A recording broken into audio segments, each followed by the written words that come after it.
और वही राज्यसभा सांसद दीपेंद्र हुड्डा किसान आंदोलन के बीच भिवानी में किसानों के धरने पर पहुंच हुए। इस दौरान दीपेंद्र ने कहा कि विधानसभा में अविश्वास प्रस्ताव लाएंगे। किसान आंदोलन को लेकर दीपेंद्र ने कहा कि 70 सालों में ऐसा आंदोलन हमने कभी नहीं देखा। दीपेंद्र से बात की हमारे सहयोगी रवि जांगड़ा ने। सुनिए। राज्यसभा सांसद होने के नाते जिस तरह से आपने संसद में भी सदन पटल पर 193 लोगों की सूची रखी थी दीपेंद्र जी, उसके बाद सरकार ने उसको एक तरह से दरकिनार किया था।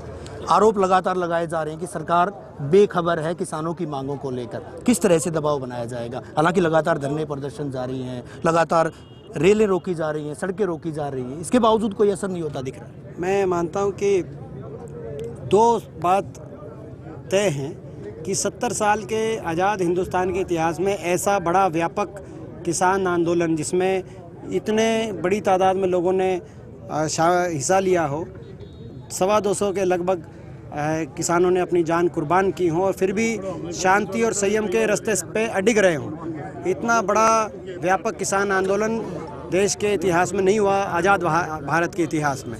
दूसरी बात ये भी तय है कि कभी किसी आंदोलन का इतना तिरस्कार भी पहले नहीं हुआ कि सरकार ने इतना अपमानित किया हो, उसको जो है आंदोलन को तरह तरह की संज्ञाएं दी हों, हर प्रकार का प्रचार तंत्र से उस आंदोलन को, किसान की आवाज़ को कलंकित करने की कोशिश करी हो, किसान की आवाज़ को दबाने की कोशिश करी हो। सरकार के माध्यम से यहाँ तक कि जिन किसानों ने अपनी जान कुर्बान करी उनका भी मजाक उड़ाया, उनकी भी खिल्ली उड़ाने की तस्वीरें सामने आई। सरकार अपने अड़ियल रवैये पे, अपने जो है राजहट पे कायम है।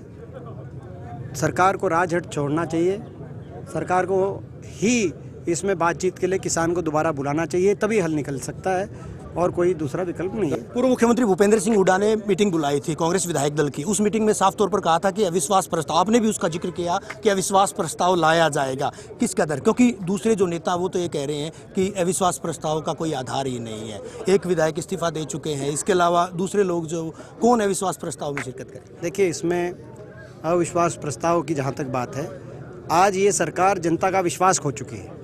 पहले तो ये सरकारी अविश्वास पे बनी है, इनकी खुद की मेजॉरिटी आई नहीं थी। 10 वो मेंबर आए सरकार को बनाने के लिए जिन्होंने बीजेपी के खिलाफ वोट ले रखी थी, तो ये अविश्वास के आधार पर सरकार बनी।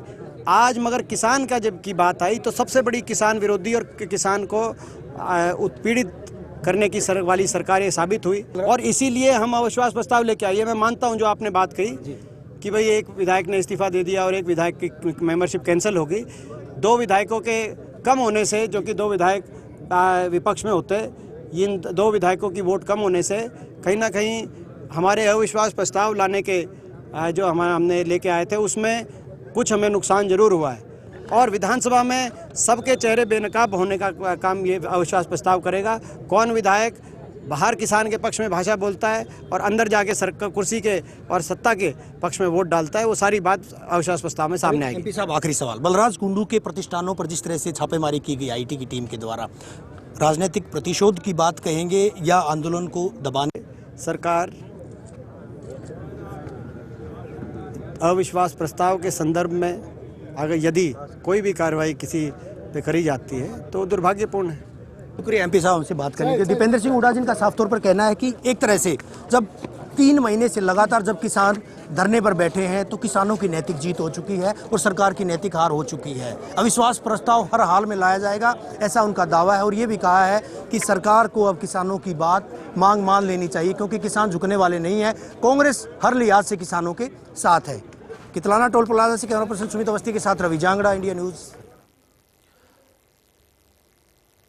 और वही पलवल में बीजेपी प्रदेश अध्यक्ष ओम प्रकाश धनखड़ ने जिला बीजेपी कार्यालय पर पार्टी कार्यकर्ताओं की बैठक ली और केंद्र सरकार द्वारा बनाए गए 3 कृषि कानूनों को लेकर चर्चा की गई।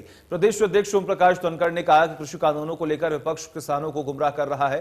कृषि कानून किसानों के हित में है। कृषि कानून को लेकर किसानों को जागरूक भी किया जाएगा।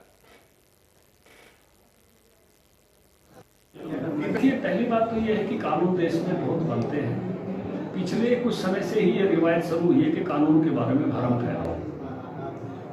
पहला हमने देखा CAA पर बनने से पहले तो एक भ्रम और भी फैला रहे थे कि 370 टूट नहीं सकती, देश टूट जाएगा। ये आपने भी सुना, मीडिया ने भी सुना, कांग्रेसियों की बहस सुनी। फिर उसके बाद CAA का कानून आया जो सिटीजनशिप देने का कानून था, लेकिन उसके बारे में सुन लीजिए, भ्रम फैलाया गया कि इसके कारण से जो है सिटीजनशिप चली जाएगी किसी एक वर्ग की। भ्रम फैलाएगा मीडिया भी इस बात के साथ है। और अभी ये कानून किसानों के फेवर में है, इनके बारे में भी एक भ्रम उत्पन्न किया गया जिससे किसानों का नुकसान होता।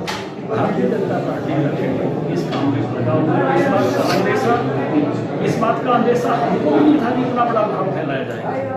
इसलिए हम अब पूरी उस अपने सामर्थ्य के साथ उस भ्रम को दूर करने के लिए लगे हैं, उस अंदेशे को दूर करने के लिए।